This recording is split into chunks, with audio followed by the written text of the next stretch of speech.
আপনারা দেখছেন খবরের সন্ধানে, সবার আগে সবার পাশে।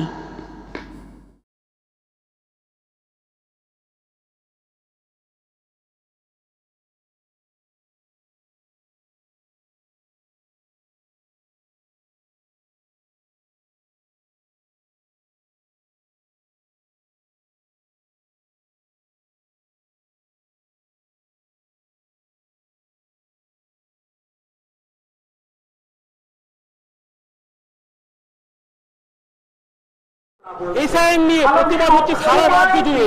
আর এসআইএন নিয়ে যেরকম রাস্তায় নেমেছে প্রত্যেকে, আর আজকে ধর্মের মঞ্চে কিন্তু প্রত্যেকে উপস্থিত হয়েছে।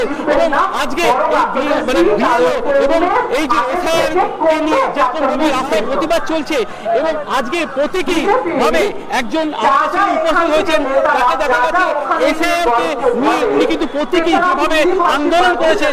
যেরকম ভাবে জেলের আসামি যেভাবে বন্দী থাকে বন্দী দশায়, ঠিক একইভাবে প্রতীকীভাবে উনি কিন্তু আজকে আন্দোলন করছেন এসআইআর বিএলও এবং সিটিজেনশিপকে নিয়ে। আজকে কিন্তু প্রতিবাদে এই মঞ্চে ধর্ণা মঞ্চ, যেখানে মুখ্যমন্ত্রী মমতা বন্দ্যোপাধ্যায় সকাল 2টো থেকে তিনি ধর্ণায় বসেছেন, বিকাল অবধি ঠিক একইভাবে এরকমভাবে প্রতীকীভাবে আজকে একজন ভদ্রলোক এসেছেন, উনি এই বিএলও এবং এসআইআর এর বিরুদ্ধে আজকে ভোট দিয়েছেন এবং এবার প্রতীকীভাবে করছে। আমরা কথা বলবো সরাসরি ওনার সঙ্গে।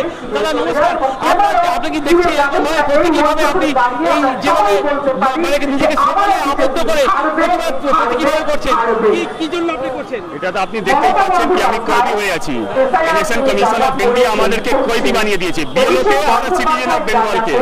যেভাবে ইলেকশন কমিশন দেখুন মাথা উপরে বসে আছে, দিল্লিতে বসে আছে, যেভাবে এসআইআর করেছে এখানে বিএলও আর সিটিজেনকে যেভাবে চাপ দিচ্ছে, যেভাবে ইলিগাল এসআইআর করাচ্ছে, সেই জন্য আমরা সবাইকে বন্দি করে রেখেছে।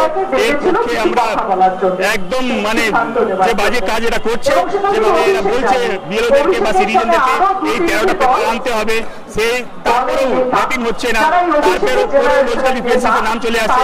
আর এখন কি হয়েছে, এক ডিরেকশন বলে একটা নতুন ওয়ার্ড এসেছে, তার মধ্যে 60 লাখ ভোটটা বাদ যাবে।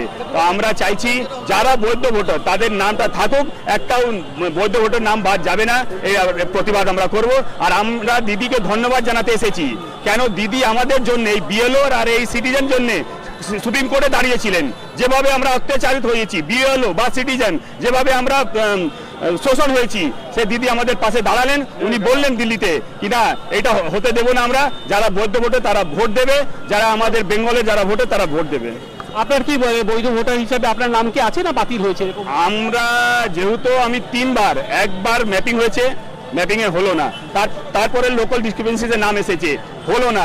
এইবার যখন আমরা লাস্ট বার ইয়ারও কাছে গেছি, তখন ইয়ারও বলছেন হ্যাঁ আপনার তো নাম উচিত ছিল, আপনার কেন হ্যারাসমেন্ট হচ্ছে? আমরা এটা আপনি দেখুন, আপনারা ইয়ারও না, আমাদের কাছে ইনস্ট্রাকশন আছে উপর থেকে কিনা কিছু নামটা বাদ যাবে। তো যারা লজিক, যারা লিগাল, তারা কেন বাদ যাবে? আপনারা বাংলাদেশি খুঁজছেন, আপনারা তো রোহিঙ্গা খুঁজছেন, একটাও পেলেন? সে আপনি দিন, একটা লিস্ট দিন, কোথায় আছে ওর লিস্টটা? তো এই জন্য আমরা প্রতিবাদ জানাচ্ছি, দিদিকে আমরা ধন্যবাদ জানাচ্ছি যে আমাদের পাশে দাঁড়ালেন, বিএলও পাশে দাঁড়ালেন, সিটিজেন পাশে দাঁড়ালেন, সুপ্রিম কোর্টে আমাদের পক্ষটা রাখলেন। এই যে এক সময় বলা হয়েছিল যে রোহিঙ্গাদেরকে বাদ দেবে এবং মুসলিম ভোটারদেরকে বাদ দেওয়া হবে, এরকম ভাবে শুভেন্দু অধিকারী বারবার নিজের বক্তব্যে প্রকাশ করেছিলেন। আজকে দেখা যাচ্ছে যে হিন্দু ভোটার এবং মুসলিম ভোটারদের সঙ্গে সঙ্গে হিন্দু ভোটার, ম্যাক্সিমাম হিন্দু ভোটারদের এবং যারা হিন্দি ভাষী তাদেরকেও কিন্তু বাদের তালিকায় রেখে দিয়েছে। তারা এটা কি চক্রান্ত? একদম একদম। শুভেন্দু যখন এসআইআর স্টার্ট ছিল না, তখন শুভেন্দু ইলেকশন কমিশন যে ইলেকশন কমিশন, ওটা শুভেন্দু ইলেকশন কমিশন হয়ে গেছিল। শুভেন্দু আগেই বলেছিল 1 করোড় উপরে বাদ যাবে। কেন যাবে 1 করোড় বাদ? কি করে ও জানলো? ডাটা কি করে পেলো? তাহলে যে শুভেন্দু বলছে সেই ইলেকশন কমিশন করছে। এই election commission BJP election commission, এটা ইলেকশন কমিশন অফ ইন্ডিয়া না, এটা বিজেপি ইলেকশন কমিশন। তার প্রতিবাদ আমরা জানাচ্ছি, যেইভাবে শুভেন্দু বলছে সেইভাবে ইলেকশন কমিশন অফ বেঙ্গল বা ইলেকশন কমিশন অফ ইন্ডিয়া কাজ করছে। আপনাকে 2000 সালে নাম ছিল?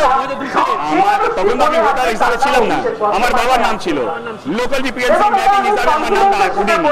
তারপরে লাস্টে আমাদের এই অ্যাডমিনিস্ট্রেশনের নাম ছিল মানে কি দিয়ে দিয়েছে, বলছে না ইয়ারও বলেছে না আপনার নাম কি করে বার হলো, এটা তো হবে না, লাস্টে আমার নামটা এসে গেছে। আপনি কোথা থেকে এসেছেন? আমি গার্ডেন রিচ থাকে মাস্টার মশাই আছি, অলিপুর সার্কেল আমার সার্কেল, হিন্দি নাগরিক প্রচারক বিদ্যালয় আমার স্কুল।